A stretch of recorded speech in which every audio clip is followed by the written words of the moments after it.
a terrible secret. School was finished, and Mark had 4 cigarettes in his pocket. Other boys drank beer, and some tried drugs, but Mark just liked cigarettes. Now his little brother Ricky wanted his first smoke, and Mark felt terrible. The boys walked down a narrow path into the trees behind their home. Home was a trailer in a trailer park in Memphis, Tennessee. Mom wasn't back from work yet. Dad wasn't there either. Mom left him 5 years ago because he was always drunk and often violent. Now Mark seemed like Ricky's father, an 11-year-old father. He taught Ricky to play football, to ride a bike, and everything he knew about sex, but he didn't want to teach him to smoke. "Sit there," said Mark when they reached his secret hiding place, "and let's hear the rules again." Ricky knew them both. "If I tell anyone, you'll hit me." "That's right." "And I can smoke only 1 a day." "That's right. If I catch you smoking more, or if you start drinking beer, you'll hit me harder." "Right," said Mark. "Now, watch me. It's really easy." Ricky was soon busy blowing smoke like a man. Mark sat next to him and lit another cigarette. "I was 9 when I started," he said. "You're only 8. You're too young." Ricky didn't answer. He was listening to something. Then Mark heard it too, and they stopped smoking. "Just sit still," Mark said softly. Through the trees, they could see an old road which nobody used anymore. A long black car appeared on the road and came slowly across the rough ground. It made a circle, then stopped. Soon the engine stopped too. Hidden in the long grass behind the car, the boys watched the car. After a few minutes, a fat man got out. "What's he doing?" Ricky whispered. The man had a rubber tube. He put one end into the tailpipe of the car, and the other end through a window. He got into the car, closed the window as tight as he could, and started the engine again. "He's trying to kill himself," said Mark. "I saw a man do it like this in a film once." "How long does it take?" "Not very long," said Mark, "but I'm going to stop him." Mark crawled to the car, pulled away the tube, and crawled back. "Quick, let's get out of here," said Ricky. Suddenly the man got out of the car again. He had a bottle of whiskey and a gun, and he was crying. "Let's get out of here," said Ricky again, urgently. Mark watched quietly. The man looked at the tube. He looked around. Then he put the tube back into the tailpipe. He got back into the car with his whiskey. "Mark, please, let's go," said Ricky, and began to cry. "I'll try one more time," said Mark. Ricky watched his brother crawl forward again, and then the man saw Mark. He fell out of the car and grabbed him. "You little—" he shouted as he hit Mark. "Get into the car!" Ricky, in shock and fear, wet himself. The man pushed Mark into the car and hit him again. Then he laughed. "My name's Jerome Clifford. Romy to my friends. What's yours?" "Mark," said Mark. Romy laughed. "Here," he said. "Take the whiskey, son. Let's die together." Mark took the bottle and pretended to drink. He smelled gas. He looked at the gun on the seat. "We'll be dead in 5 minutes," said the man. Mark looked in the mirror and saw Ricky crawling towards the back of the car. "Why are you doing this?" he asked. "Give me the whiskey," said the man. Mark looked at the man. If he gets drunk, he might go to sleep, he thought. He passed the whiskey. "It's because of the body," said the man. "It's at my house. I'm a lawyer. My client killed a senator. The FBI is looking everywhere for his body, and my client hid it in my garage. Can you believe it? Right there, under my boat." Mark smelled the air again. No gas now, thanks to Ricky. "Who's your client, Romy?" he asked. "Bury the blade," said Romy. "He's a member of the mafia in New Orleans. Now he wants to kill me because I know about the body. But he can't, because the gas will kill us first." He laughed and drank more whiskey. Soon he was drunk and asleep. Mark gently opened the car door and ran to where Ricky was hiding. "I pulled the tube out," said Ricky in a high voice. Mark lit a cigarette and watched the car. Suddenly, the door fell open, and the lawyer came out with the gun in his hand. He saw the tube and started screaming. His wild red eyes looked round for Mark, but Mark was well hidden in the long grass.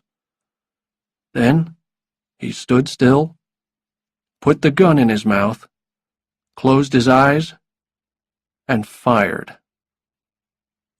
Ricky made a low noise, like an animal in pain, and ran.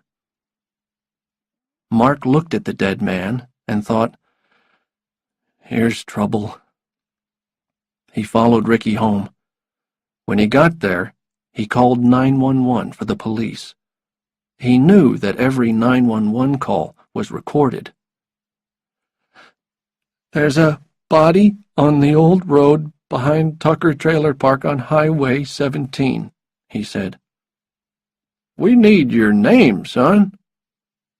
Mark said nothing and put the phone down.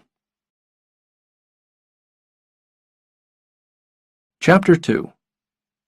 In Trouble with the Cops.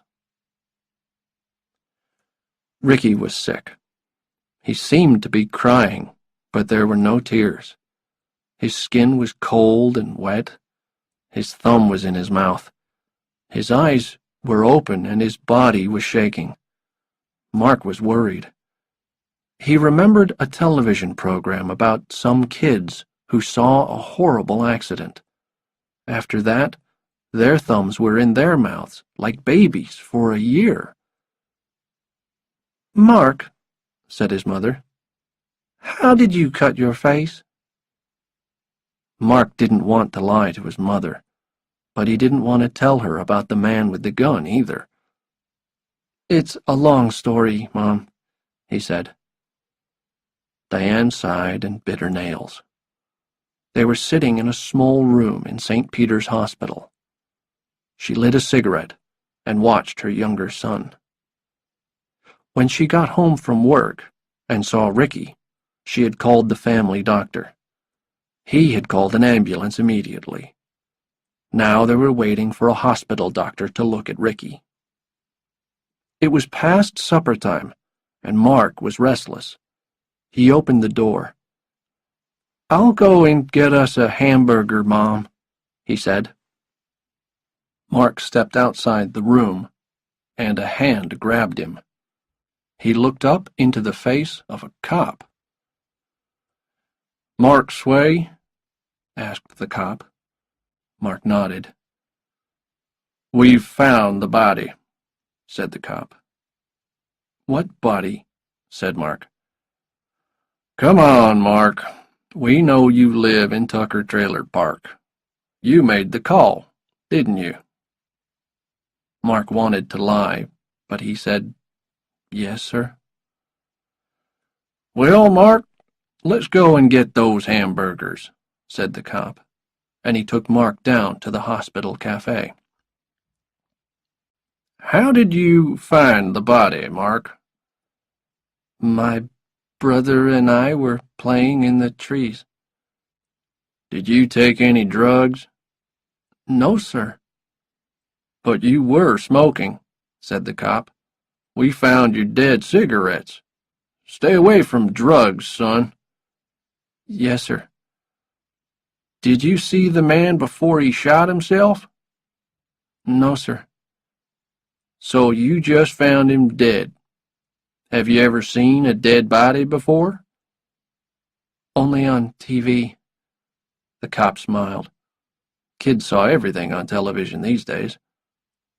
"What happened to your face?" he asked. "I got in a fight at school. The other kid started it." "The other kid always does. What's his name?" "You don't know him," said Mark. "Well, I might want to talk to him," said the cop. "Now tell me, why didn't you give your name to 911? "I don't know." "Come on, Mark. You must know why." "I don't know. Afraid, I guess." Mark tried to look very young and innocent. "Do you think I'm lying?" "I don't know, kid. Your story is full of holes," said the cop. "I think you were there, smoking, in the trees, and I think you saw the whole thing. That's why your brother's in shock, isn't it? That's why you're afraid." Mark's heart stopped, and his blood ran cold. He tried to seem calm. His hands were shaking, so he sat on them. Things were happening too fast. Could he go to prison? Could Ricky go mad? He needed time to think. "Eat your food now," said the cop. "We'd better get back to your mom. You can bring your Coke with you." Chapter 3. Evidence. News of Jerome Clifford's death traveled fast to the Mafia in New Orleans.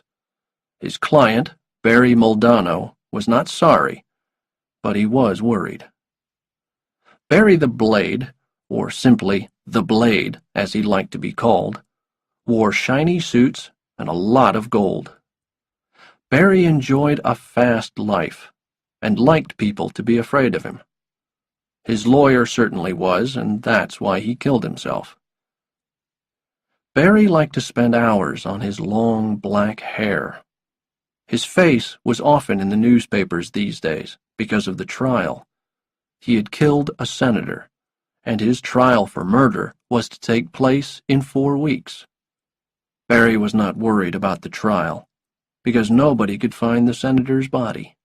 Without the body, who could prove a murder? Jerome Clifford was a good Mafia lawyer, but Barry had frightened him. He told Romy where the body was hidden. He told him the body was under Romy's own boat, in his own garage. What a joke. But then Romy had disappeared, and now he was dead. Barry needed a new lawyer quickly. Roy Foltrigg also knew about the death, and was already on his way to Memphis to find out more. He hated flying, so his car was fitted with phones and television and even a fax machine. He had a driver, too, so that he could work as he traveled. He hoped to arrive in Memphis by midnight. Foltrigg was a U.S. government lawyer. His job was to prove that Barry Moldano killed the senator. But where was the body? Maybe there would be some evidence in Memphis. Maybe Clifford had known something. Said something. Another man wanted to know more about Jerome Clifford's death, too. He was a crime reporter who worked on the Memphis Press. He wanted a story for the morning newspaper, and he didn't care how he got it. Slick Moeller's real name was Alfred, but nobody knew it. Everyone called him Slick. Crime was his life.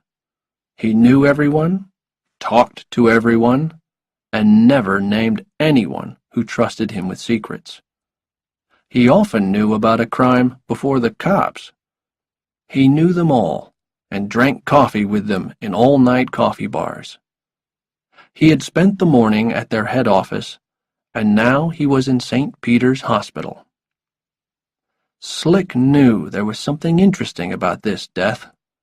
He knew Clifford was Barry Muldanow's lawyer. He knew Roy Foltrigg was coming to town. He knew about the two boys, and that one of them was in shock. And he knew some things that Mark didn't know. Jerome Clifford had left a note which nobody could read, and there were strange fingerprints on his whiskey bottle. The FBI now controlled the case. Two FBI detectives waited for Roy Foltrigg. One was Jason McThune, FBI Memphis, and the other was Larry Truman, FBI New Orleans. They had the dead man's car and all the other evidence. They knew someone had been in the car with Jerome Clifford because there were fingerprints on the whiskey bottle. "Whose are they?" said Truman. "Maybe the kids," said McThune. "How can we check?" "I'll get you his Coke bottle," said one of the cops. "You can check that." Chapter 4. Lawyers and FBI Men. Mark was a thinker and a worrier. When he couldn't sleep, he went for long, secret walks. It started when his mother and father were fighting. He wore dark clothes and left the trailer to move like a thief through the night. He saw lovers, and he saw crime. He learned much, but he never told. He loved to sit on the hill above the trailer park and enjoy a quiet smoke. He was glad to find peace when he got home. Now his mother and his brother were asleep in the hospital room, but Mark was still awake. He watched them sleep for 20 minutes, and then got bored. He was not afraid of strange places. He quietly covered his mother with a blanket and left the room. The hall was quiet and empty. He took the lift down to the cafe. There were two people at one of the tables. One was in a wheelchair. The other was offering him a white card. "My name's Gil Teal," he said with a big smile. "Did you have an accident? Maybe I can help you." The other man didn't smile. "Road accident," he said. "Two broken legs." Mark could see he was in pain. "Well," said Gil Teal, "I'm a lawyer, and maybe you have a case. Who hit you?" The other man looked at the lawyer carefully. "It was an Exxon lorry," he said. "He didn't stop at a red light." "Great," said Gil Teal. "I've got money from Exxon before. What have you got? Two broken legs? I can get you $600,000 for that." "I talked to another lawyer today. He said he could get me $1 million. "He's lying," said Gil Teal. "Trust me. But maybe we can get more. Are you married? Have you got kids?" "3 kids," said the man. He looked tired. "Great," said Gil Teal. "For a family, we can get more. $500 a month until you get back to work. Look, choose me, and you'll get the best. I promise." "I'll think about it," said the man. "Can I call you tomorrow?" said the lawyer. "No," said the man. "I said I'd think about it." Gil Teal got up. "Okay," he said. "You think about it. You've got my card." He shook hands and left. The man in the wheelchair pushed himself away, leaving the card on the table. When he had gone, Mark took the card. He looked at the name and the address. He put the card in his pocket and sat back to watch the television. Roy Foltrigg liked to be on television. He really enjoyed those moments when the cameras were waiting for him. Just at the right moment, he would arrive, walking quickly, holding his hand up like a very important man who would love to answer questions but just didn't have the time. He spent many pleasant moments watching videos of himself arriving at important places. Tonight, however, there were no cameras, and no reporters when he arrived at the FBI offices in Memphis. It was after midnight. Jason McThune and Larry Truman introduced themselves. There was only one chair, and Foltrigg took it. McThune explained the facts quickly. He told Foltrigg about finding the car, what was in it, the gun, the time of death, and about Mark Sway. "Mark and his younger brother found the body and told the police. They live about half a mile away in a trailer park. The younger kid is in hospital now. He's in shock. His mother, Diane, is with him, and Mark is there too. He's lying." "What's he lying about?" asked Foltrigg. "He says he arrived after Clifford shot himself, but we don't believe him," said McThune. "First, his fingerprints are all over the car, inside and out. They're on Jerome's whiskey bottle, and they're on the tailpipe, too." "How did you check his prints?" asked Foltrigg. "Off a bottle of Coke he drank tonight," said McThune. "Next, we found 3 cigarettes near the car. We think the boys were having a quiet smoke when Clifford arrived. They hid and watched him. Maybe they pulled his tube from the tailpipe. We're not sure, and the kids aren't telling. The little boy can't talk just now, but we're sure Mark is lying." "What about Clifford?" asked Foltrigg. "We checked his blood," continued McThune. "He was drunk, and full of drugs, too. We can't know what he was thinking. We know he left New Orleans in the morning, and we think he bought the gun here in Memphis." "Why Memphis?" "He was born here," said McThune. "Maybe he wanted to die where he was born. He left a note," he added, picking up a piece of paper. "It tells his secretary what to do after his death. We couldn't find the pen that wrote it." Foltrigg took it from him and read it. "What's this at the bottom?" he asked. "The ink is different. It says, 'Mark, where are—' but I can't read the rest." "Right," said McThune. "We can't read that bit either. We found the second pen in the car, so maybe Clifford used it there, but he was too drunk to write clearly." Foltrigg listened with his mouth open. "So what does it mean?" he asked. "There's no Mark in Clifford's family," said McThune.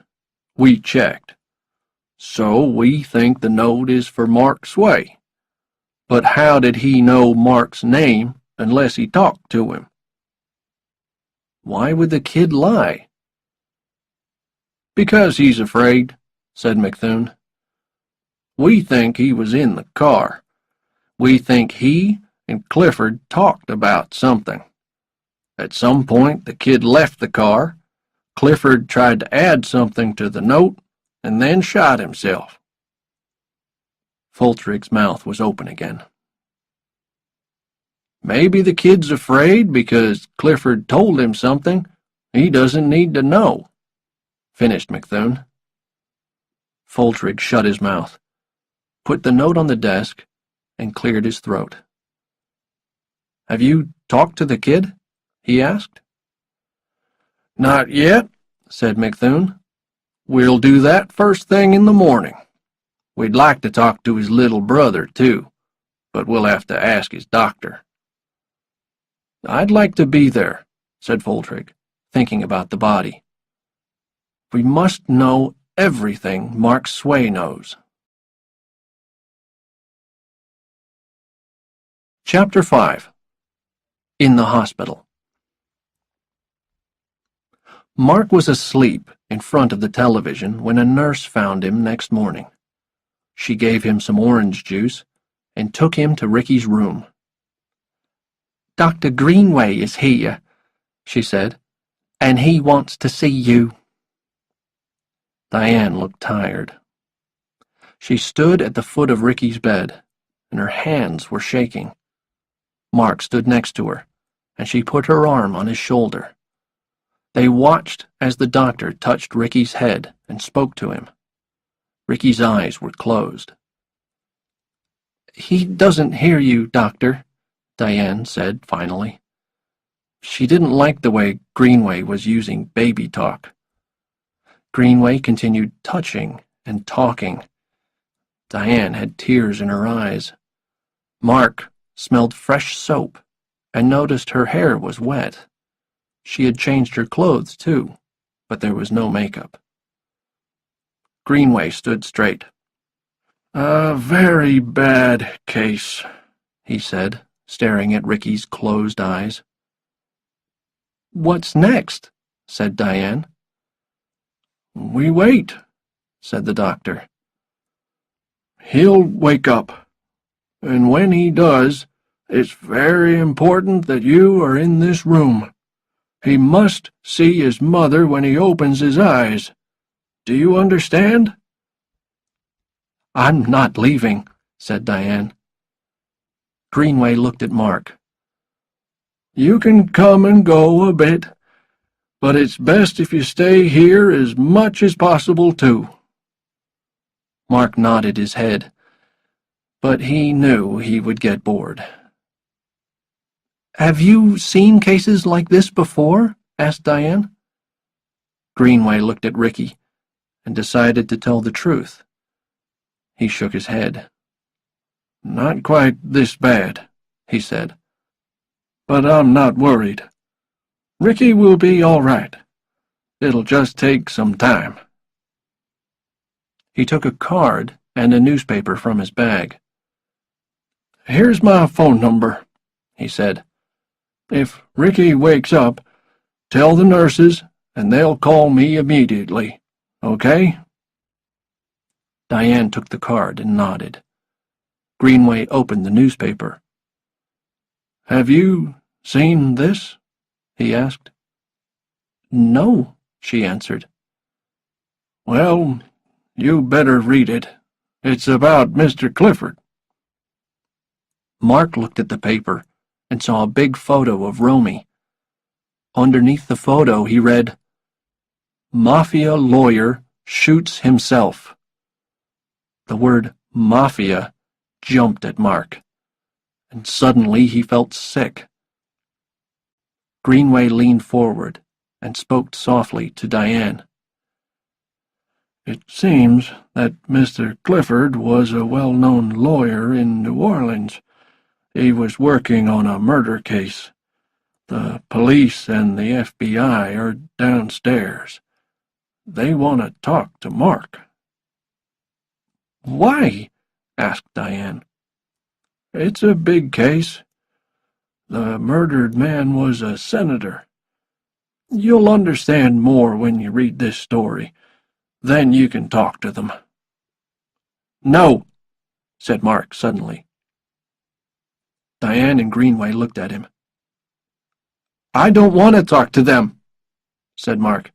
I might get like Ricky if I have to talk about it," he added. "Keep them away for now," said Diane. "All right," said the doctor. "I'll keep them away until 12. Now, don't worry. Just stay by this bed until I come back." Greenway left. Diane ran to the bathroom with the newspaper and lit a cigarette. Mark turned on the television by Ricky's bed and found the news program. Nothing but weather and sports. Diane came back into the room. "Clifford's client killed a United States senator," she said slowly. "I wonder why he did that," said Mark, because he could think of nothing different to say. "It says Jerome Clifford worked for the New Orleans Mafia, and they think his client is a member." Mark had seen film about the Mafia on television. His heart jumped, and he felt pains in his stomach. "I'm hungry, Mom. Are you hungry?" "Why didn't you tell me the truth, Mark?" "I'm sorry, Mom. I planned to tell you when we were alone." Diane looked sad and tired. "You never lie to me, Mark." "I'm really hungry, Mom. Can we talk about this later? Give me some money, and I'll run down to the cafe and get us something to eat. Don't you want some coffee?" Luckily, Diane wasn't ready for a serious talk yet. She opened her purse and gave him $5. Mark took the money and put it in his pocket. "You know where the cafe is?" asked Diane. He nodded. "Be careful," she said, and sat down again to watch Ricky. Mark left the room. He needed time to think. Chapter 6. Reggie Love. As Mark ate his breakfast in the cafe, he looked at Gil Teal's card. He knew what he needed to do. He took some coffee back to his mother and gave her a kiss. "I'm going to look around the hospital for a bit," he told her, and left the room again. He asked the nurses for a phone book and looked at the city map. Gil Teal's office was not far away. Then he went downstairs again and left the hospital by a back door. Mark walked quickly. It was Tuesday, and he was the only kid on the street. He didn't want anyone to ask why he wasn't at school. Gil Teal's building was old and very tall. He entered the lift with a crowd of others and went to the 3rd floor. When he got out, he was in a long hall with a lot of doors. He tried to walk calmly, looking at the names on the doors. They were all lawyers, but he wanted Gil Teal. At the end of the hall, he found the right door. The words, "Gil Teal, the People's Lawyer," were painted on it. 3 people waited by the door. Mark entered the office. It was crowded with sad, sick people, just like the hospital. Mr. Teal certainly had a lot of clients. "What do you want?" said someone rudely. Mark answered softly, "I'd like to see Mr. Teal." "Does he know you?" "No, ma'am." "Did you have an accident?" "No, ma'am." Well, you're in the wrong place. Why do you need a lawyer? It's private, said Mark. Look, kid, you see all these people? They're all waiting to see Mr. Teal. He's a very busy man, and he only takes accident cases. Okay, said Mark. He was glad to leave the crowded office. He took the stairs and walked around the second floor. More lawyers. He passed a few of them in the hall. They were too busy to notice him. Suddenly, he saw a policeman coming towards him. The next door had Reggie Love, lawyer, painted on it in small letters. Mark quickly opened the door and stepped inside. There was a glass table, some magazines, soft music, and 3 chairs, and nobody waiting. A young man with a tie but no jacket sat behind a desk. "May I help you?" he said quite pleasantly. "I'd like to see a lawyer." "Aren't you a bit young?" "Yes, but I'm having some problems. Are you Mr. Love?" "No, I'm Clint. I'm Reggie's secretary." "Then I need to see Reggie," said Mark. "What's your name?" asked the secretary. "Mark Sway." "Are you in trouble, Mark?" "Yes." "What type of trouble? You need to tell me a little bit about it, or Reggie won't talk to you." "Well," said Mark, "I have to talk to the FBI at 12, and I think I need a lawyer." This was good enough.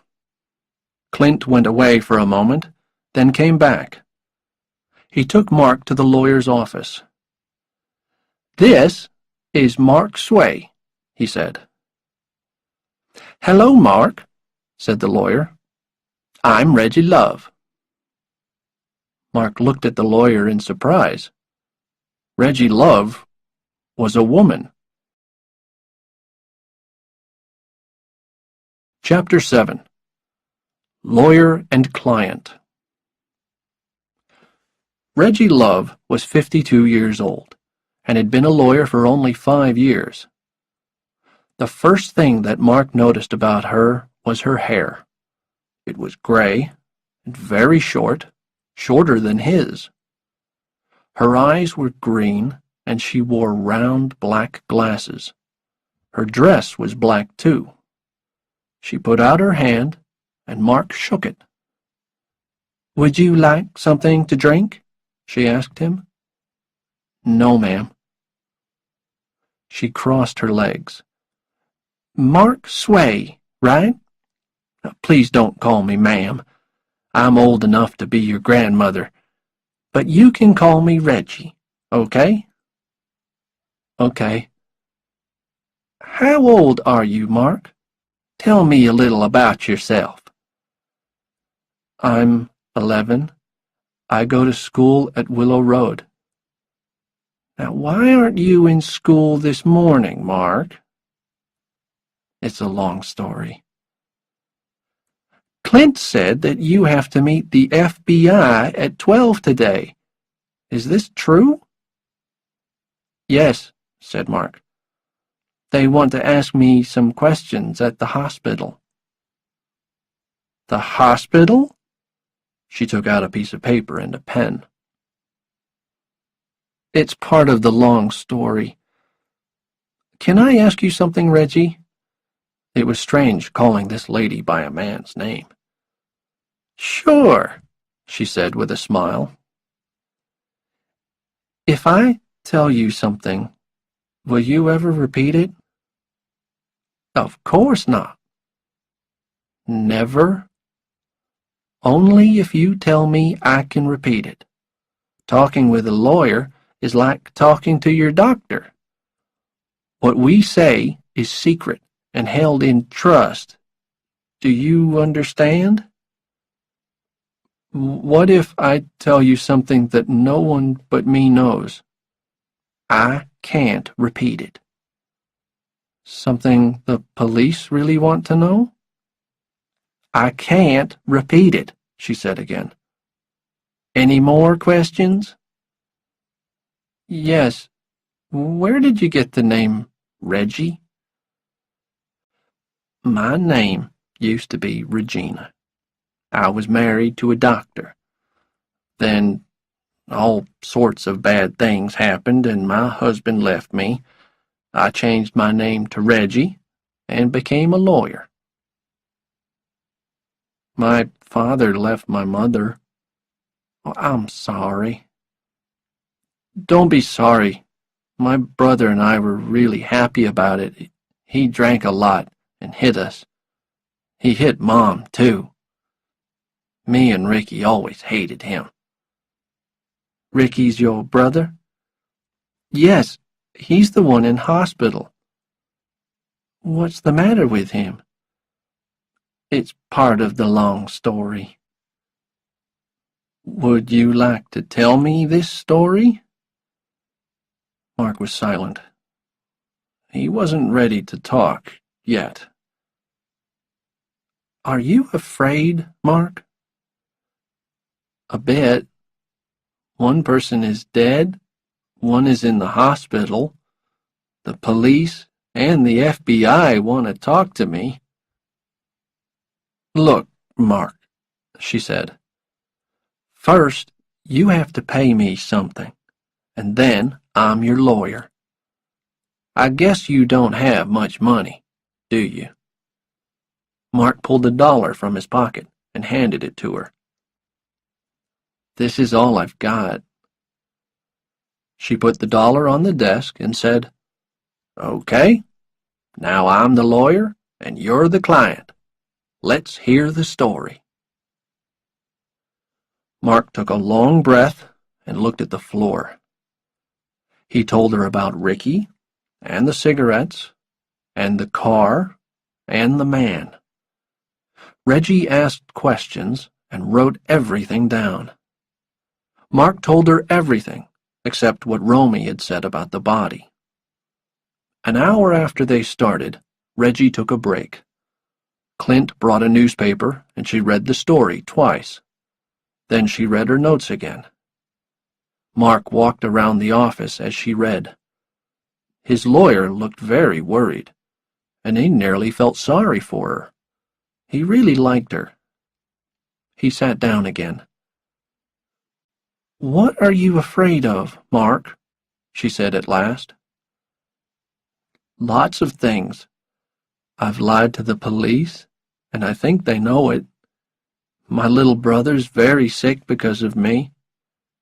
I haven't told the truth to his doctor either. I don't know what to do, and that's why I'm here. What should I do? Reggie said thoughtfully. Have you told me everything? Almost. Have you lied to me? No. Do you know where the body is? I think so. I know what Jerome Clifford told me. Do you want to tell me where it is? She asked slowly.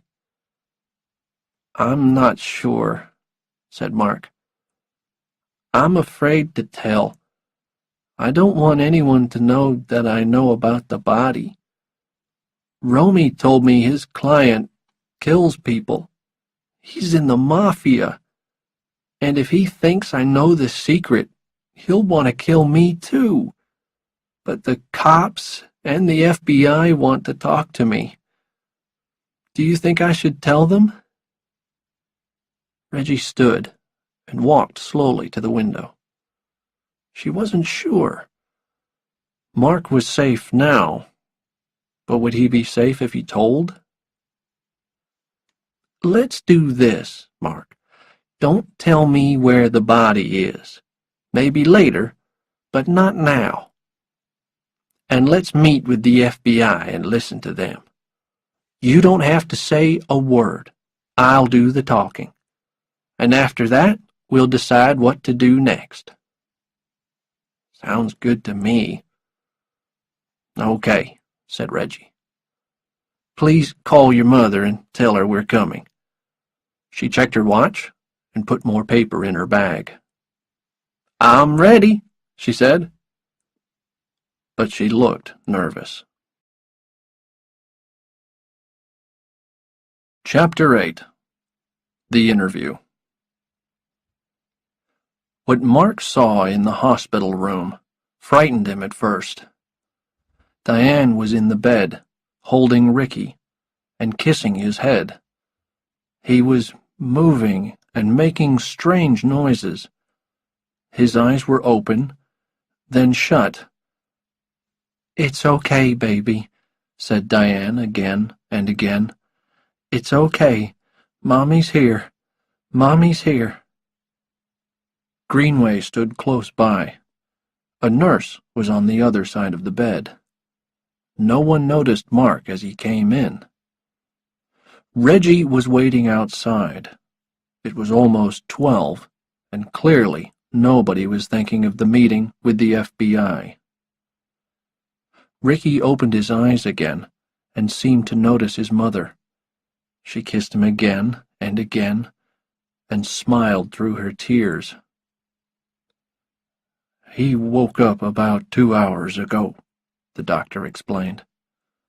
"But he's not talking yet." Mark was glad about that. He didn't want Ricky to start talking about Clifford. Not yet. "Is he going to be okay?" he asked. "I think so," said the doctor, "but it'll take time.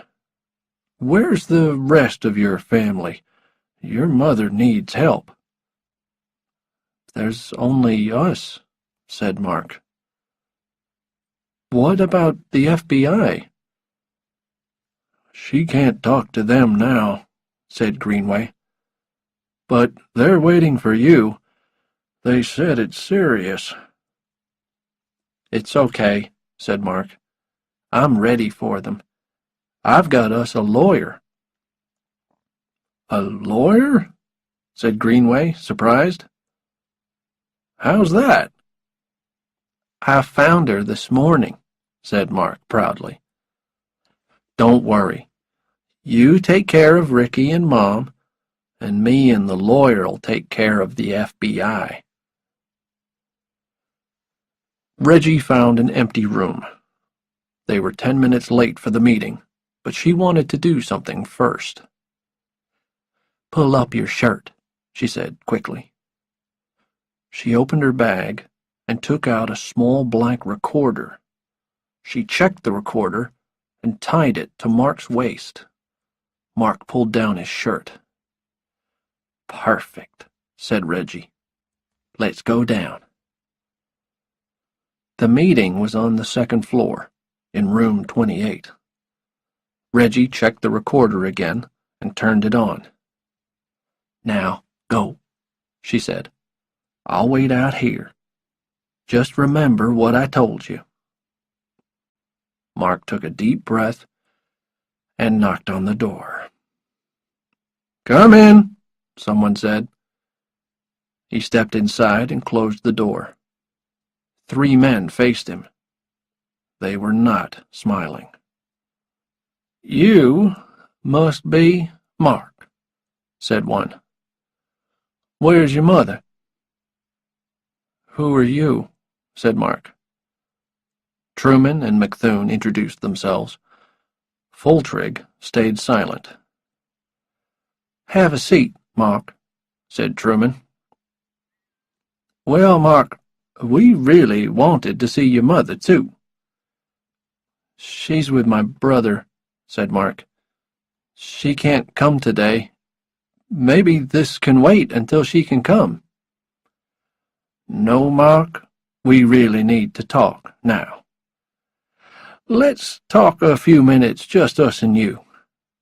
Are you nervous?" "A little," said Mark. "What do you want?" We want to ask you some questions about yesterday. Do I need a lawyer? The detectives looked at each other in surprise. Of course not. It's just a few questions, that's all. I already talked to a cop, said Mark. Last night. We're not cops, said McThune. We're FBI. That's why I'm nervous. Maybe I do need a lawyer. What for? To protect my rights? The men smiled at each other. You've been watching too much TV, kid, said McThune. You don't need a lawyer. Well, can't we wait until my mother can be here? They smiled again. Not really, Mark. We can wait if we have to. But you're a clever kid, and we're in a hurry. We just have a few questions for you. Okay, said Mark. If I have to. Right. First, was Jerome Clifford already dead when you and Ricky found the car yesterday? Do I have to answer the question? Yes. We need to know the truth, Mark. What happens if I don't answer? Oh, lots of things. We could take you down to our office and ask some really hard questions. Could my mother get into trouble? Maybe. What kind of trouble? Now the men began to look nervous. They knew they shouldn't talk to children without first talking to their parents, but they kept trying. Mark, if a person knows about a crime and doesn't tell the police or the FBI, they might be punished. You know? Go to prison or something like that. So, if I don't answer your questions, me and Mom might go to prison? The men looked at each other again. Why don't you want to answer the question, Mark? Are you hiding something? I'm just afraid, said Mark. I'm just 11 years old, and you're the FBI, and my mom's not here. Truman sat forward and looked serious. Mark, was Jerome Clifford already dead when you and Ricky found him? I need to go to the bathroom, said Mark, and got up. Okay, Mark, take 5 minutes. We'll wait. Mark left the room and closed the door behind him. The men waited patiently. They knew Mark would talk, but when the door opened again, it wasn't Mark. They stood up in surprise. Keep your seats, said the lady who walked in. Who are you? One asked rudely. We're in a meeting. I'm Reggie Love, she said. I'm Mark Sway's lawyer. The men looked shocked and sat down again.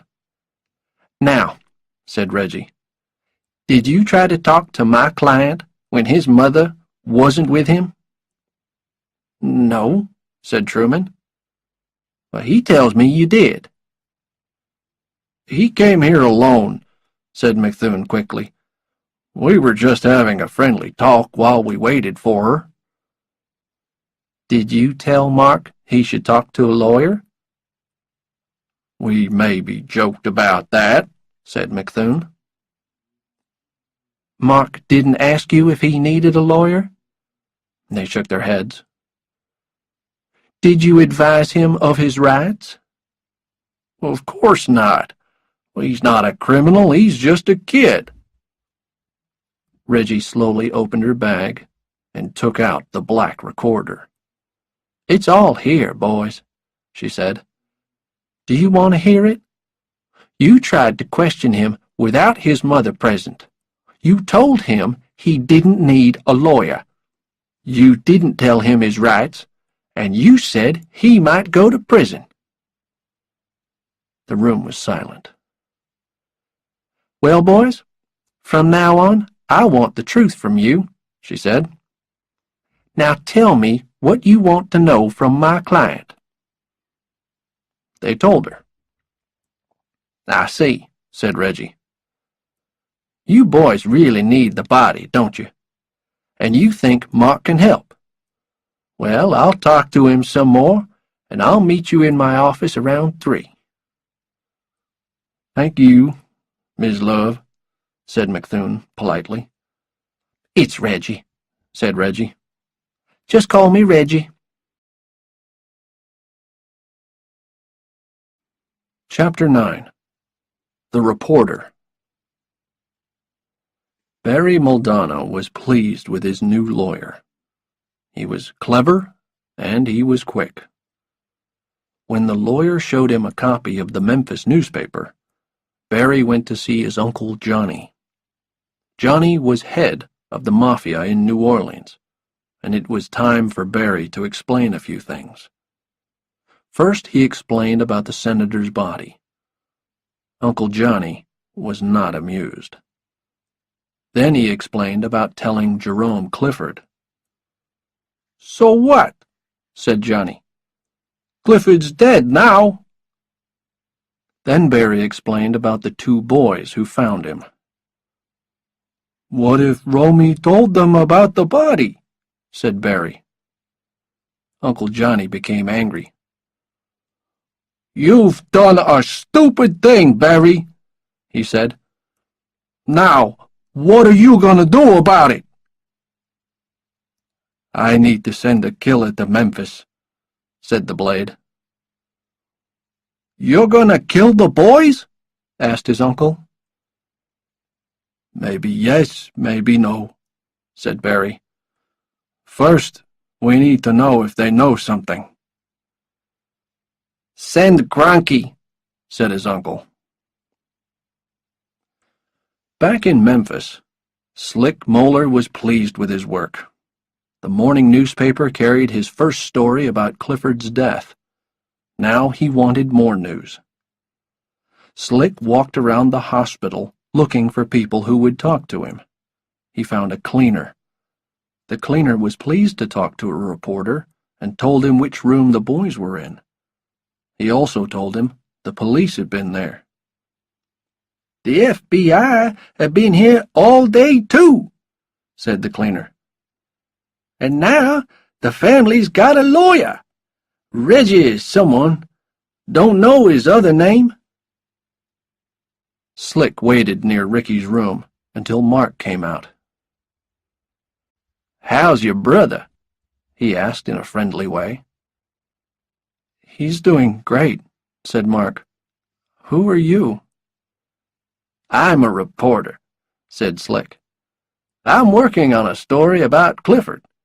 The cops say you know more about it than you're telling." "When's the story coming out?" asked Mark. "Maybe tomorrow," said Slick. Mark felt sick. "I'm not answering any questions." "That's fine," said Slick, and walked away. Mark sat down in a quiet corner and began to cry. Ricky was quiet again. His thumb was back in his mouth, and his eyes were closed. Diane turned as Mark came into the room. "Who's this lawyer, Mark?" she asked. "Why do we need her?" "I'm frightened, Mom. There are cops all over the place, and the FBI, and now there are reporters wanting to talk to me. We need a lawyer." "Lawyers don't work for nothing, Mark." "Don't worry, Mom. I paid her $1. "She's working for $1? She must be a great lawyer. What has she done so far?" "She met the FBI today, and she's meeting them again now. She's coming to talk to you tonight." "Mom, I need to tell you some things about me and Ricky. And Mark told Diane what he and Ricky had seen. That's why Ricky's in shock, said Mark. Will you explain to Dr. Greenway? It might help him to help Ricky. Okay, said Diane. You've done nothing wrong trying to help that man. But why did you lie to the doctor? Tell him I only just remembered, said Mark. Tell him I was in shock, too, a bit like Ricky. But now I remember. I'll tell him, said Diane. Chapter 10. The Mafia Arrive. The photos in Wednesday's newspaper were from the Willow Road school book. They were a year old, but they were the best Slick could find. Under the photos were their names: Mark Sway, Ricky Sway. The story told more about Clifford's death and said Ricky was in shock at St. Peter's Hospital. The story also said a lot about Mark: how he called 911 but didn't give his name, about his fingerprints in the car, and about the FBI wanting to talk to him. "You're famous," said a nurse, giving Mark the newspaper. "What is it?" said Mark, suddenly seeing his own face. He read the story slowly. This is bad, he thought. Now the Mafia knows where to find me. Mark was on his way to the cafe for breakfast. He gave the paper back and walked to the lift. The door opened, and he stepped in. It was empty. It was still early. At floor number 8, the lift stopped, and a man stepped in. He wore a white coat and jeans. Mark didn't look at him. He was tired of meeting new people. The door closed, and suddenly the man grabbed Mark. He had a knife. He pushed his horrible face near Mark's. "Listen to me, Mark Sway," he said. "I don't know what Jerome Clifford told you, but if you repeat a single word of it, even to your lawyer, I'll kill you. And I'll kill your mother and your little brother." Gronky was doing his job well. Mark was white with fear. "I know where you live," continued the man. "And I know where you go to school. You can't escape me. Understand?" Mark's eyes were suddenly wet. He nodded. Yes, yes, yes. The lift was stopping again. "And if you tell anyone about me, I'll get you," said the man. And he disappeared. Reggie reached her office at 9. Clint made her a cup of coffee and gave her the morning newspaper. "Coffee's excellent," she said, as she opened the paper and saw Mark's picture.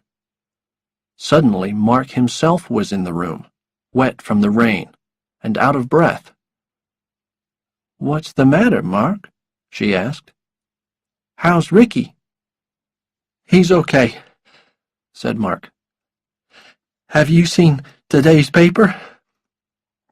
"I've just read it," she said. "Does it worry you?" "Of course it does." Clint came into the room with a hot drink for Mark.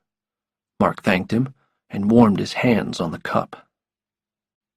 "Are you ready to meet the FBI at 10? Asked Reggie. "I'm not sure I want to talk to them." "Okay, you don't have to. You look frightened. Why?" "What would happen to me if I never told anyone what I know?" "You've told me." "Yes, but you're my lawyer, and I haven't told you everything. Not where the body is, I know, Mark. So, what happens if I never tell? Reggie had been thinking about this all night, but she still had no answer.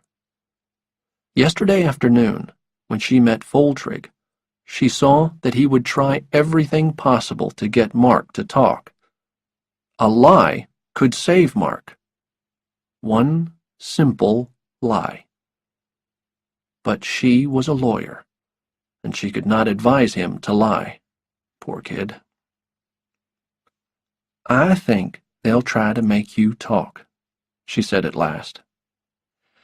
It's very rare, but I think the law can make you tell what you know to a judge. And if I refuse? Good question, Mark. If you were an adult, you could go to prison.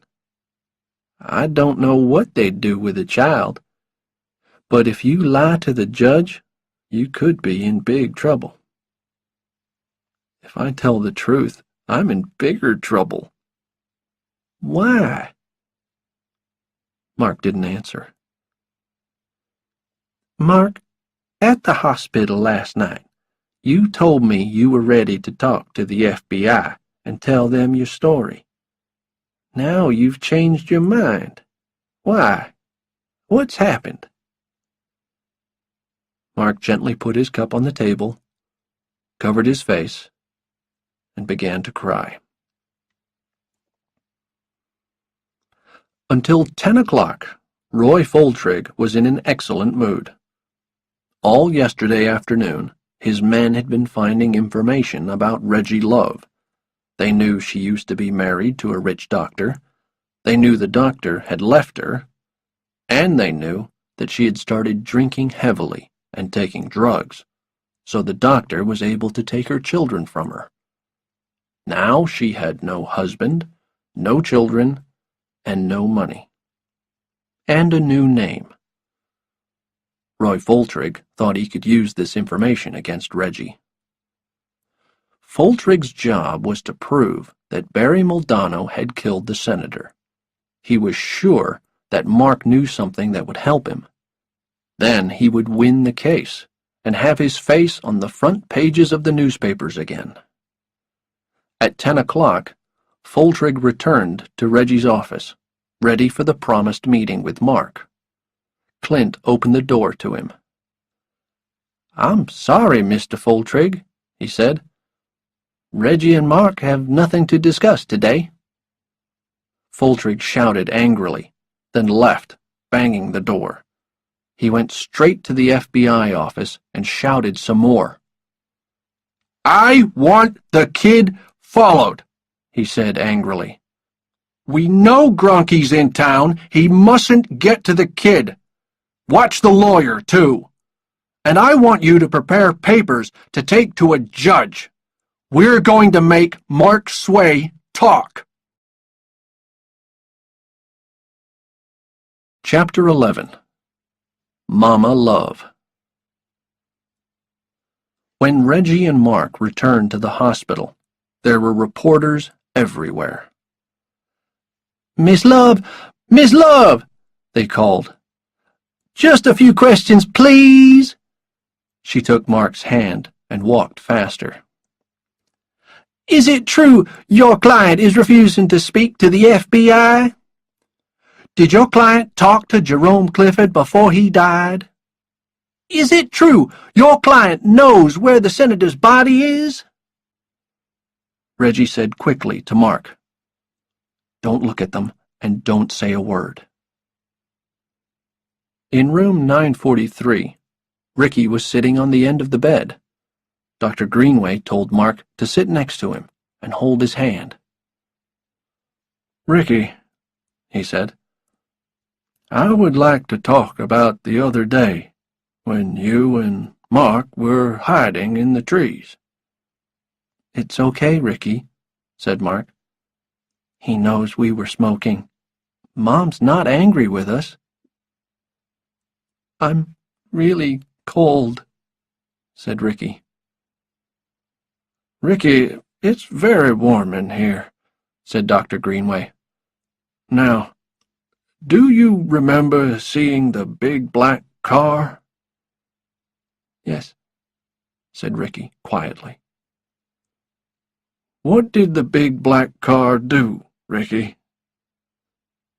Ricky shut his eyes tightly, put his head on Mark's knee, and his thumb went into his mouth. He didn't speak another word for 24 hours. Reggie asked Diane if Mark could spend the night at her house. Diane agreed. So when Ricky was asleep again, they left the hospital in Reggie's sports car. It was old, but Reggie liked to drive fast, and that was fine with Mark. Mark watched the mirror closely to see if anyone was following them. "You think Mom and Ricky are safe?" he asked.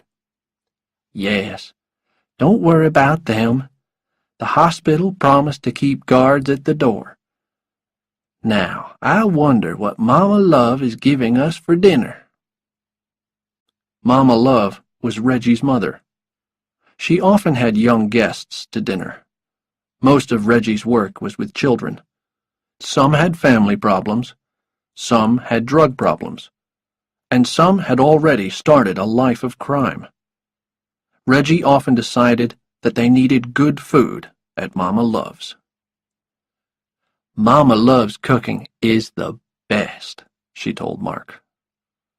And it was. Mama Love was half Italian, and she cooked food the old way. Everything was fresh and smelled perfect.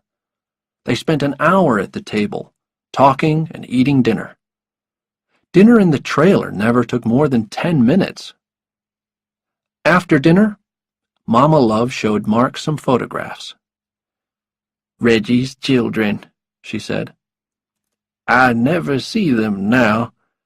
One's on drugs, and the other has big money problems.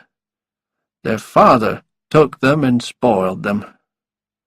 Reggie felt angry at first, but she's got a new life now, and tries not to think about it." Mark's bed was comfortable, and he fell asleep quickly. But around 2 o'clock he woke up and found himself worrying about Mom and Ricky. Why was he here? His place was with them at the hospital. He got up and stood at the window, thinking about the past 2 days. It had all started on Monday, after school. Now he had missed 2 days of school. When would it all end? As Mark looked into the dark night, he suddenly noticed a small red light. A cigarette. Someone was out there, in the street, smoking a cigarette.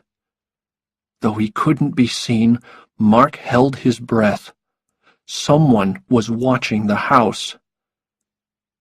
Gronky put out his cigarette and went to his car. The kid was not going to move tonight, and he had something to do. He drove to Tucker Trailer Park. Chapter 12. Things Get Worse. 7:30 a.m. was too early for Reggie, but she had to get Mark back to Diane. Clint called before they left. "Bad news, Reggie," he said. "Mark's picture is on the front page again. Slick Moeller has written another story." When they got to the hospital, they could see the reporters waiting outside the front door. "Follow me," said Mark, and led Reggie through a side door to the kitchens and up the back stairs. "I know this hospital well now, don't I?" he said proudly. His smile dropped when he saw his mother. She was sitting in the hall with a cop next to her. She was crying hard. Mark ran to her. She grabbed him and held him tight. "Mark," she said, "our trailer burned down last night." "That's right," said the cop. "Just a few hours ago, Diane was still crying. Everything's gone, Mark. What started the fire? Reggie asked. Don't know yet, said the cop. How's Ricky, Mom? Asked Mark. He's okay, said Diane. He had a good night. Look, Mom, said Mark. Can we go inside and talk? Diane nodded and took him into the room. When the door closed, the tiny, homeless Sway family was all alone. Foltrig had a plan. Maybe we can get a judge to take Mark into custody. Get the law to keep him safe for us. The others looked interested. Here are the advantages, said Foltrig. First, it will protect Mark from the Mafia. At the same time, it will frighten Mark and make him ready to talk. We'll tell the judge we need Mark safe so he can talk in court. If you want to do that, said McThune, you need to see Judge Harry Roosevelt. He's the chief judge for the children's courts here in Memphis. But don't tell him you want to frighten Mark. The best way to get him to agree to custody is to show him that Mark is in danger. And if you want to get Mark into court, you will have to say he knows something that will help the Moldano case. He knows something, all right, said Foltrig. I'm sure of it. When Judge Harry Roosevelt became a judge 22 years ago, he was the first black judge of the Children's Court in Tennessee. He was clever, he was kind, and he was wise. When he heard about the danger to Mark Sway, he thought carefully. He didn't like to do it, but he agreed to hear Mark in court and to take him into custody until then. He signed an order. Take him into the children's prison, he said. Give him a private room. Do not frighten him. I'll speak to his lawyer later today. Mark and Diane were in their room talking about the fire and all the things they had lost. They whispered because they didn't want Ricky to know about the fire yet. Ricky was awake.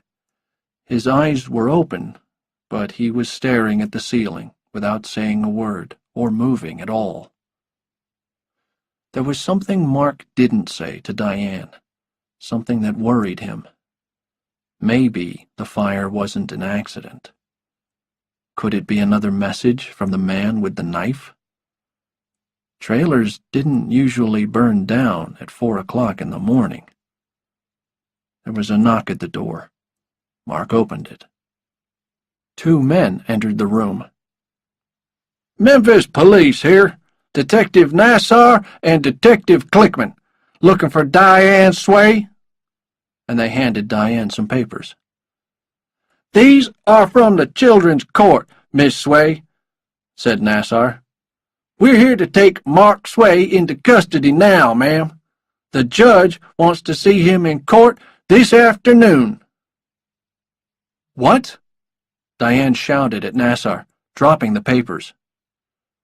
Judge's orders, said Nassar, picking up the papers. You can't take my son, shouted Diane. But they could, and they did, pulling him into the hall. Diane ran after them, grabbed Mark, and screamed. Nassar held Diane, and Clickman tried to pull Mark away. Diane kicked Clickman, and there was more screaming and fighting. In the middle of all this, Ricky appeared at the door. He stared at Mark, who was held by Clickman. He stared at his mother, who was held by Nassar. Everyone stared at Ricky. His face was white, and his mouth was open. It's okay, Mom. I'll go, said Mark. Look after Ricky. And call Reggie. Tell her to come to the prison. A lady in a uniform with Doreen on the pocket met them at the prison. She gave Nassar a paper to sign and asked Mark to empty his pockets.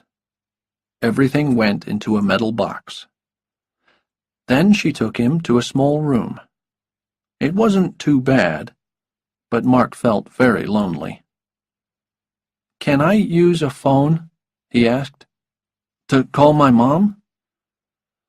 Doreen brought him a phone and a phone book. "You can have it for 10 minutes, she said, and locked the door. Mark found the number for St. Peter's and asked for room 943. "Number 943 isn't taking calls just now," he was told. Ricky must be asleep, thought Mark. He tried Reggie. No luck. Then he had an idea. He called a pizza restaurant. "This is Detective Clickman, Memphis Police," he said in a deep voice. "Please send me 40 pizzas for a surprise party here in the police station. I'll pay when they come." When Doreen came back for the phone, Mark looked much happier. Chapter 13. Back to Prison. Reggie didn't hear about Mark until lunchtime on Thursday. She often worked in the children's courts, and she knew Judge Roosevelt well. She rushed to his office. "I'm not surprised to see you, Reggie," he said. "I can't understand why you did this, Harry," she said. "Mark has done nothing wrong." "I've agreed to see him in court this afternoon," said the judge. "And I'm keeping him safe until then. Wait here. I'll..."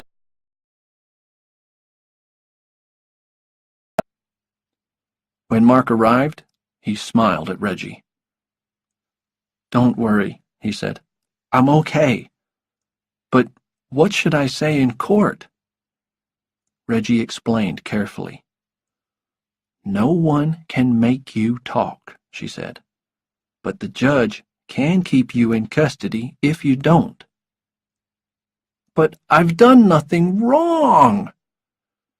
"No," said Reggie. "But if the judge asks you questions and you don't answer, then that would be wrong. The law is very clear on this.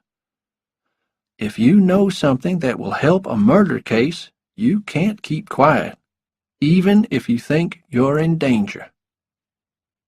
"It's a stupid law," said Mark.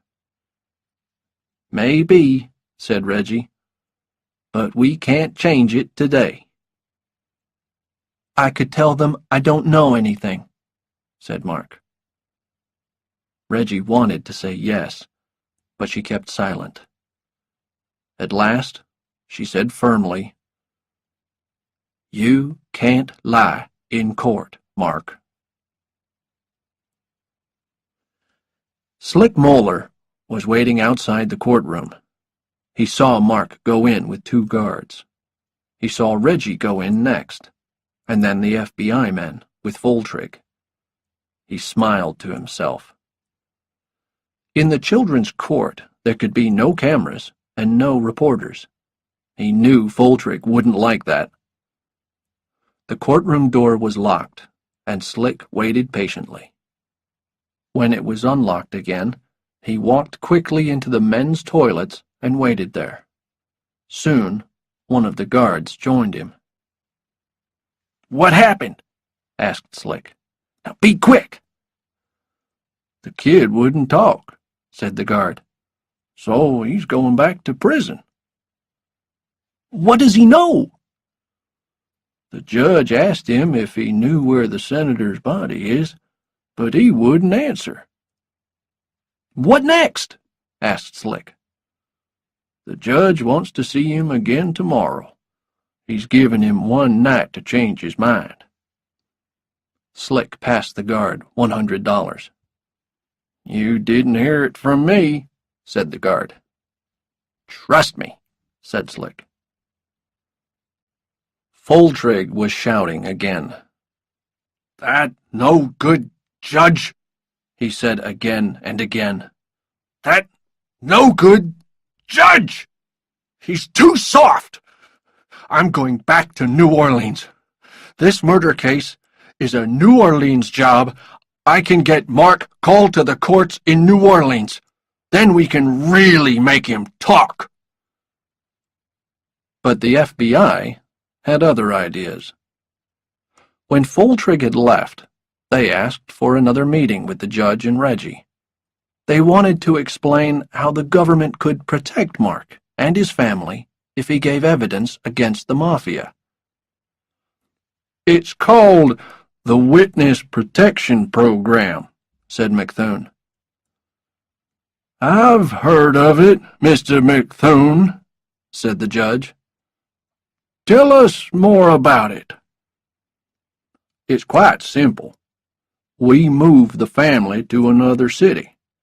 We give them new names. We find a good job for the mother and get them a nice place to live. We make sure the boys are in a good school. We give them some money.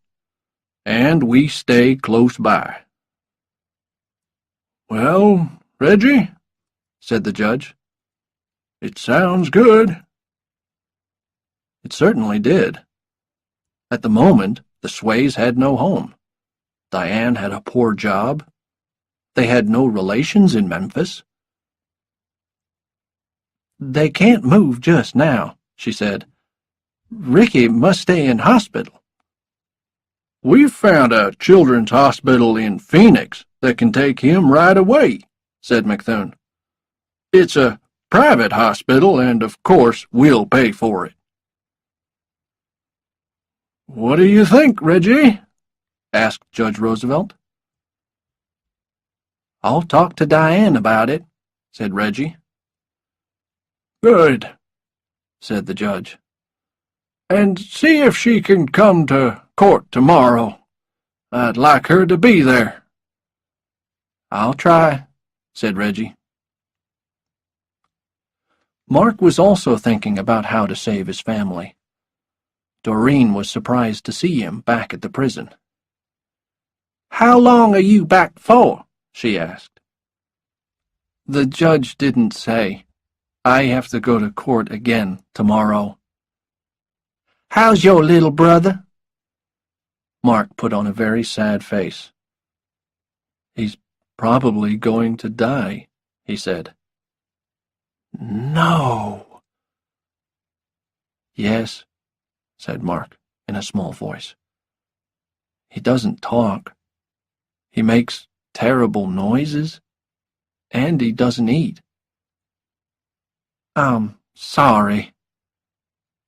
"It's bad. I don't feel so good myself."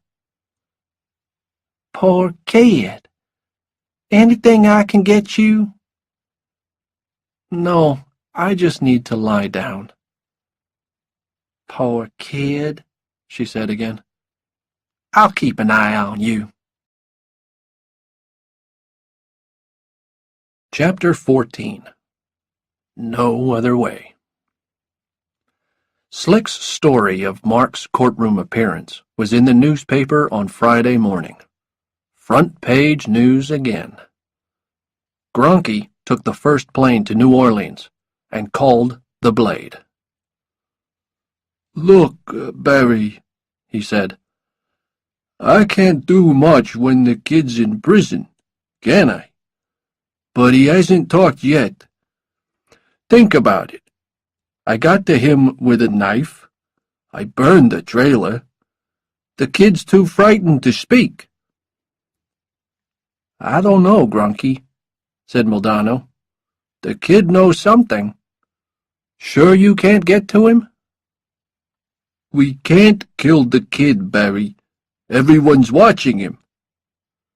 What about his mother or brother? Gronky said nothing. He was tired of Moldano's game. What about his lawyer? Why do you want to kill his lawyer? Because I hate lawyers, said the blade wildly. No, Barry, said Gronky, wondering if Moldano was going mad. I'm not in the mood to kill anyone just now. That's fine, said Moldano. Another man can do it. When Judge Roosevelt read Slick's story, his eyes grew cold. In the children's court, everything was private. How did Moeller get his information? He would call Moeller to the court today to explain. It was going to be another busy day, but at the end of it, his sons would take him fishing for the weekend. He smiled at this pleasant thought. The courtroom story made Foltrig angry again. But the papers to call Mark to the court in New Orleans were nearly ready. He took a call from the local FBI. Mr. Foltrig, we thought you'd like to know that Gronky's back in town. He arrived this morning, and we have a recording of a phone conversation with Moldano. Let me hear it, said Foltrig. Good, he said when he'd heard it. Send it to Memphis. I want Judge Roosevelt to hear it today. It will make him keep Mark Sway in custody for the weekend. Tonight, we'll send papers to call Mark to New Orleans. The courts are closed until Monday, and by that time, we'll have the kid here, where we want him. Slick's story made Reggie sad. With newspaper reports like this, the Mafia knew everything that was going on. She sat with Mark now, trying to explain about the witness protection program. What does Mom think? Asked Mark. She's not sure, said Reggie. I'm not sure either, said Mark. I saw this once in a film. Someone told the truth about the Mafia, and the FBI helped him to disappear. He got a new face, even a new wife. He went to Brazil. What happened? It took the Mafia a year to find him. They killed his wife, too. It was just a film, Mark. There's no other way. It's the safest thing to do. Of course, I have to tell them what I know before they'll do all these wonderful things for us. That's part of the agreement, Mark. The Mafia never forgets, Reggie. You've watched too many films, Mark. It's easy for you, Reggie. You'll be fine. But we'll live in fear for the rest of our lives. There's no other way, Mark. Yes, there is. I could lie. Chapter 15. Escape. Mark didn't lie, but he wasn't ready yet to tell the truth. When the court met again on Friday afternoon, no one was really surprised when he again refused to answer the judge's questions. I'm not going to answer that, he said, time after time. But everyone was shocked by the recording that was played. Reggie's eyes opened wide when she heard Moldano speak of killing her. The judge agreed that Mark was in great danger and returned him to custody. There was a surprise, though, when Slick Moeller came before the judge. True to his word, the reporter refused to name the person who gave him private information. Well, Mr. Moeller, said the judge, if I can send a child to prison for refusing to tell what he knows. I can do the same for you." Slick knew more than anyone about crime in Memphis, but he had never been inside a prison. Now it was his turn. Back in his prison room, Mark was ready for his plan. For half an hour, he ran around his room until his heart was going very fast and his face was red and hot. When he heard Doreen's key, he lay on the floor, closed his eyes, and put his thumb in his mouth. "Mark!" shouted Doreen when she saw him. "Mark! Oh, you poor kid!" She ran from the room to get help and was back in a few seconds with another guard. "Mark was worried about this," said Doreen. "He's in shock, like his little brother. Look, his skin is all wet, and his heart is going so fast." "Stay here. I'll call an ambulance," said the other guard. "We need to get him to hospital." Everything was confused after that. Nobody wanted a boy to die in prison. When the ambulance came, the guards signed papers to send Mark to hospital, and he was taken at once to St. Peter's. More papers. There were nurses everywhere, and everyone was in a hurry. A nurse moved Mark to a bed. "Sign this," said the ambulance men. "And be quick, we have another case waiting." The nurse signed. The men left, and the nurse went to answer a phone. Mark opened his eyes and saw he was alone. He jumped off the bed and ran into a hall. Nobody noticed him. He disappeared into an empty office and found a phone. "Reggie," he said quickly when she answered the phone. "I'm in St. Peter's. I can't talk now. Please, come and get me. Don't tell anyone. I'll be in the car park." Mark knew how to hide in the hospital. He moved quickly and quietly and found his way to the car park. When Reggie's car arrived, he climbed in and hid on the floor. "Drive, Reggie," he said. "Drive anywhere. Let's go. I'll explain later." When the nurse came back, Mark was not there. Someone's moved him, she thought, and hurried off to another job. When Foltrig's men arrived with papers to take Mark to New Orleans, they checked the prison, and then checked the hospital. Only then did people realize that he was gone. "He's what?" cried Diane. "Go find him," said McThune. But by then, Mark and Reggie were on the road. "Where are we going?" asked Reggie. "Listen, Reggie," said Mark. "I've been thinking. What if Romy told me a lie? What if the body isn't where he said? Then I'd be safe. We need to check. We need to go to New Orleans." Chapter 16. New Orleans.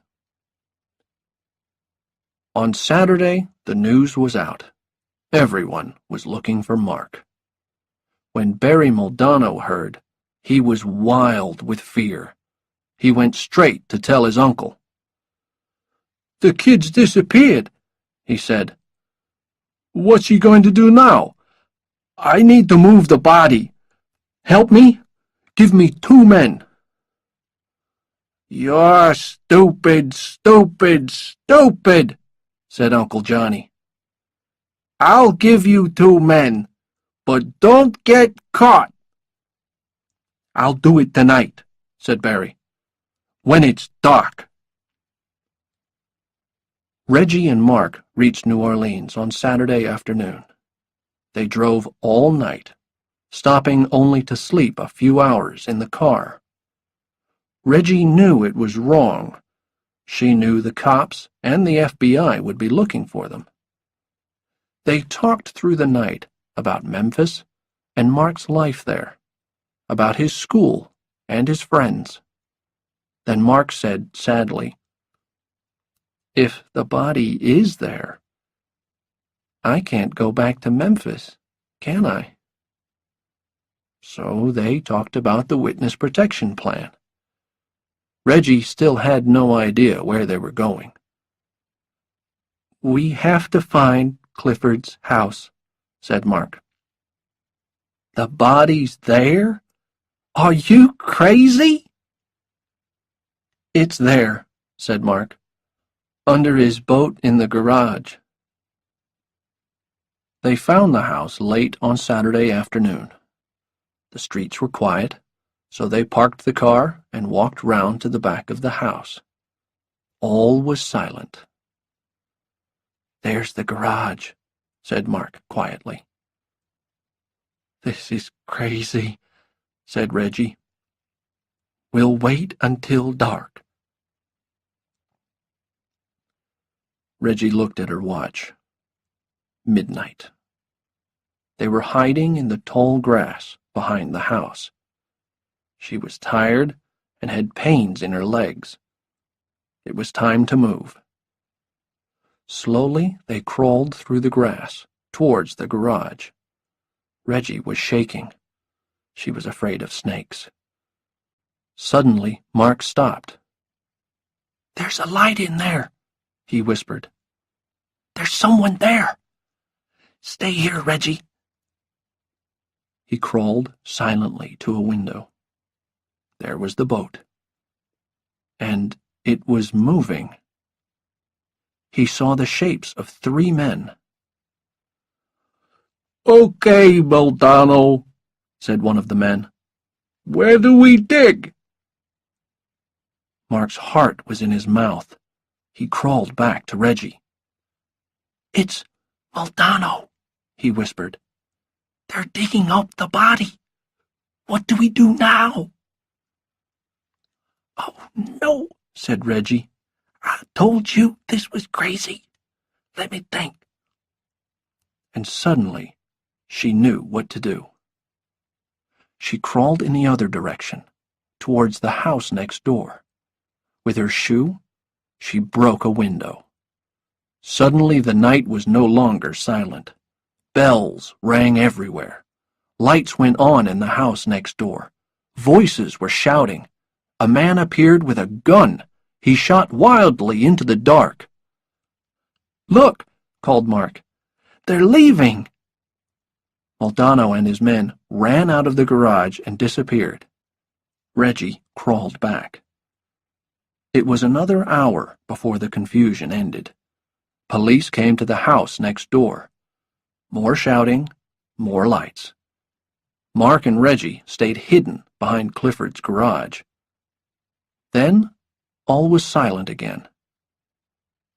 "Come on," said Mark. "We have to look." The lock on the garage door was broken. In the dark, they moved towards the boat. Next to it, there was a hole. In the hole was a plastic bag. "We have to look," said Mark again. And they opened the bag. The horrible, dead face of the senator stared up at them. The smell was terrible. Reggie felt sick, but now they knew the truth. "Come on," she said. "I have to make a phone call." Chapter 17. Waiting. It was Sunday morning. Everyone was waiting. In Johnny's office, Maldonado was waiting nervously for night to come. He would have to try again. At his home, Foltrig was waiting angrily for news of Mark. He needed him in court on Monday. At the city airport, Mark and Reggie were waiting. They were in a private room with Detective Truman of the FBI. "What time will they be here?" asked Reggie. "Soon," said Truman. "They left an hour ago." "Will they have the papers?" asked Reggie. "Sure," said Truman. "Everything you asked for." Mark was at a window, watching a jet take off. He thought he would like flying. Maybe he would be a pilot. "He's a brave kid," said Truman to Reggie. A black FBI jet landed. "Is it them?" Mark asked excitedly. The door opened, the stairs came down, and McThune appeared. He was followed by Diane, then Dr. Greenway, carrying Ricky. Truman led Mark and Reggie to meet them. Reggie watched while Mark and Diane held each other close. Then she turned to McThune. "You'll take Ricky to a hospital?" she asked. "Agreed. We have a room booked in Phoenix, a private hospital. They're waiting for Ricky." "When he's better, they can choose where to live?" "Agreed," said McThune. "It's all in the papers. I just need you and Miss Sway to sign." "Mom," said Mark, "I've been thinking, what about Australia? They have real cowboys there. I saw it in a film once." "No more films for you, Mark," laughed Diane. "No more TV. Just books from now on." And she signed the papers. Reggie watched as Mark and Diane walked back to the plane. Suddenly, Mark turned. "Aren't you coming, Reggie?" he asked. "No, Mark, I can't." He bit his lip.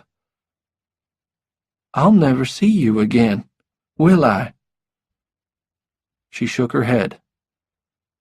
There were tears in her eyes. "I love you, Mark. I'll miss you." "I'll miss you too," he said, and for once he was not ashamed to cry in public. "I'll never see you again," said Mark again, almost to himself. He dried his wet eyes with the back of his hand and walked slowly to join his mother. At the top of the stairs, he turned for one last look. Minutes later, as the plane moved away, Truman said again, "He's a brave kid." Reggie looked at the plane and said nothing. Then she turned and told him what he wanted to know. "The body is in the garage behind Jerome Clifford's house," she said. 886 East Brookline. "Thanks, Reggie," Truman said, suddenly ready to leave. "Don't thank me," said Reggie, looking into the clouds. "Thank Mark."